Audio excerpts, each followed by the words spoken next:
మొహాలిలో ఓ అవినీతి అధికారి బండారం బయటపడింది. తాను అక్రమంగా సంపాదించిందంతా బయటపెట్టేసింది సిబిఐ. అవినీతి కేసులో అరెస్ట్ అయిన సీనియర్ ఐఆర్ఎస్ అధికారి అమిత్ కుమార్ సింఘాల్ కు చెందినటువంటి పలు ఇళ్లలో సిబిఐ అధికారులు సోదాలు నిర్వహించారు. ఈ సోదాలో భారీగా బంగారు ఆభరణాలు, వెండి, గోల్డ్ కాయిన్స్ తో పాటు ₹1 కోటి నగదును గుర్తించి స్వాధీనం చేసుకున్నారు.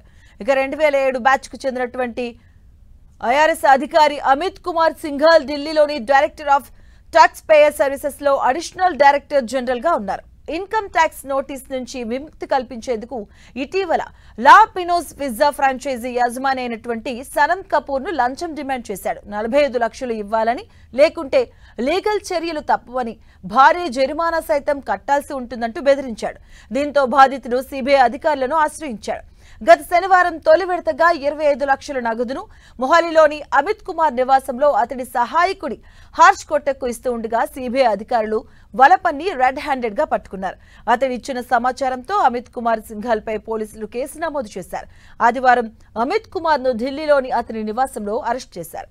ఇక అమిత్ కుమార్ పై అవినీతి ఆరోపణలు ఉండడంతో ఆయనకు సంబంధించిన పలు నివాసాల్లో సోదాలు చేపట్టారు. ఈ సోదాలో 3.5 కిలోల బంగారు ఆభరణాలు, గోల్డ్ కాయిన్స్, ₹1 కోటి నగదు, ఓ లాకర్, పలు బ్యాంకులకు చెందిన 25 ఖాతాలను గుర్తించారు. వాటితో పాటు ఢిల్లీ, ముంబై, పంజాబ్ లో ఉన్న పలు చర స్థిరాస్తుల పత్రాలు గుర్తించారు.